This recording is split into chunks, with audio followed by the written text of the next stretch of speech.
竞争不过中国就开始学习中国。美专家揭露2万亿基建计划背后的真实原因，敬请关注本节目了解详情。据环球时报的消息称，拜登在最新一期的白宫演讲中向公众推销了其2万亿美元的基础设施和税收计划。对于这一计划，拜登认为将有助于美国在全球竞争中打败中国。然而，尽管拜登竭尽推动2万亿美元的基建计划，但共和党与华尔街众多资本家们等多方力量都不赞成这项建议，尤其是由于共和党人对拜登的计划施加了党派压力，渲染拜登这一计划是在学中国的治理经验，使得该计划彻底引爆了美国的舆论。简而言之，就是拜登的2万亿计划虽然看上去很庞大，但是这一计划仍在计划阶段。毕竟所有人都清楚，该计划耗资巨大不说，且为期8年。这一年限对现在的美国来说，基础设施建设或许可以缓解其目前的经济困境，但从客观上看，基础设施建设实施后能不能达到中国的新基建水平，仍是一个很大的疑惑。所以说，虽然因为忌惮拜登开始学习中国的治理经验，但美国毕竟不是中国，其中有很多东西是双方无法融洽的，所以在国家的基础建设这一块，竞争不过中国就开始学习中国的做法，对于美国来说真不一定适用。就比方说以铁路建设为例，中国人口密度很大，城市之间距离也很近，因此中国对于高速铁路的大量投资是无可厚非的。但美国因为地广人稀，选择轨道交通的人能有1/10就算不错了。毕竟同样的路程，对于美国人来说，选择飞机才是最优的选择。种种因素加在一起，相信拜登也知道想要实施这一计划有多么的难，但他现在依然公布了这一计划，其背后的目的究竟是什么呢？对此，来自波士顿大学专门研究国际关系的叶敏专家可以说是揭露了背后的真实原因。他认为，拜登之所以愿意在基础建设上投入如此巨大的资金，是因为今天美国与中国的竞争更多的来自经济和科技领域，而非军事武器这种竞争的结果将对美国的金融发展以及海外军事联盟和利益保护能力产生影响。至于美国人的出行方不方便，那反而是其次的。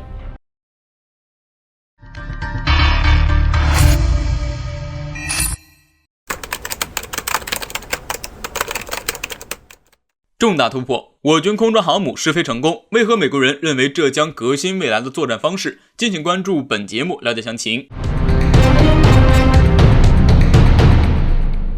据美媒防务世界的消息称，在无人机的发展上，中国目前处于世界领先水平，但这并未妨碍中国科研人员的拓展想象力。近期，中国在无人机领域又有了重大突破，由中天飞龙公司研制的无人机驾驶飞机母机系统已于近日进行了首次试飞。在试验飞行期间，无人空中航母共发射9架小型无人机。这种小型无人驾驶飞机能进行侦察和攻击。毫无疑问的是，解放军在无人作战这一领域迈出了新的一步。这将革新未来的作战方式，而且其将来的舰载机数量可能会更大，届时它将转变为一个战略平台。不得不说，美媒这一评价令国人非常的惊喜，毕竟革新未来作战方式这一评价确实很高。但要知道的是，除了中国外，各国关于空中航母的构想也在不断的完善中。如今航母已成为了海上霸主，但航母毕竟是在水中行动的，而需要打击的目标则大多在内陆。航母的舰载机由于受到油量的限制，不能发挥很大作用，所以才有了空中航母的设想。那么当下除了我国在这一块已初见雏形外，还有哪国有此研究呢？据了解，美国、俄罗斯以及一些西方国家对于空中航母这一设想都有讣告。不过目前研究最深的还得当属美军。在2019年的11月，在美国犹他州盐湖城附近的杜格威测试场中，美军曾进行了有关这方面的实验。当时一架 C-130 运输机搭载了 X-61A 小精灵无人机起飞，在飞行过程中， X-61A 在 C-130 上完成了空中发射测试以及过渡到稳定动力飞行等项目。根据美军后续披露的消息中可知， X-61A 在放飞过程中没有任何异常，所需的数据也都已经得到，只要回收无人机进行回收，此次试验就算圆满完成了。但遗憾的是，放飞试验结束后，回收环节出现了很大的问题，无人机失联了，最终只找到了 X-61A 的残骸。如果单从此次美军的测试来看，那毫无疑问，中国的无人空中航母放飞试验可以说是相当的成功。所以对解放军来说，好的无人机已经不是问题了，现在的首要问题是建立完善的无人机群级指挥作战系统，把空军大型无人机和陆军中小型无人机结合起来，形成强大的空中打击系统，彻底击溃对方的防御能力，让美媒的评价成为现实。中国的空中航母将革新未来的作战方式。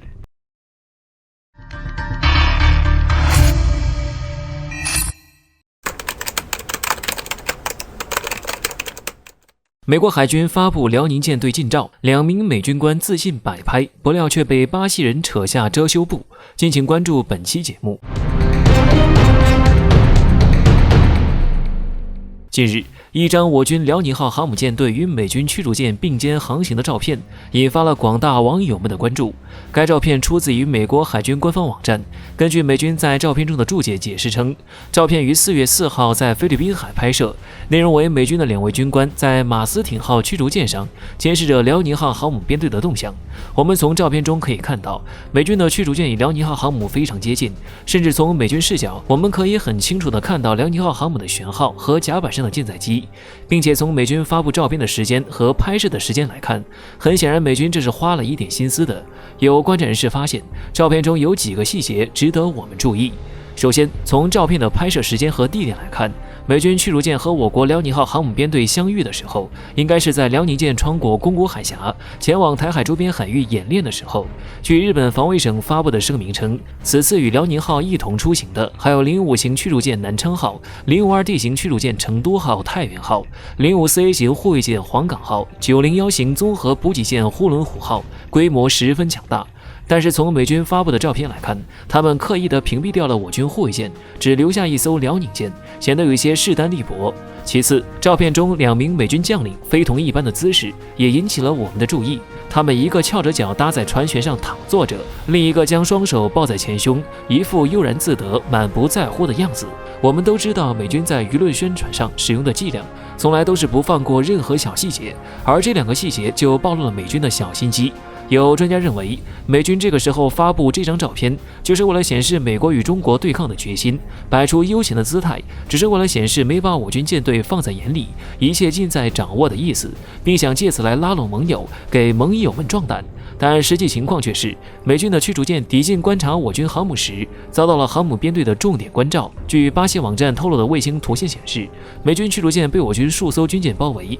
同时辽宁舰还派出歼15战斗机进行应对。这样看来，巴西人无疑是扯下了美军的遮羞布，而这2位美军将领心理素质也确实强大，估计在摆出悠闲姿态来监视辽宁号的同时，内心也是慌得不行吧。最后我们想说，无论美军这张照片是刻意摆拍还是无意为之，这场面对面较量都是我军占了上风。毕竟从火力来讲，辽宁舰队打击群一次齐射可以发射272枚各型导弹，而舰队所携带的导弹以及弹药储备补给数量都足以支持我军发起一场中等烈度的战争。相比之下，美军这种假装偶遇的把戏实在是过于低端，也难以掩盖内心的虚弱与慌张。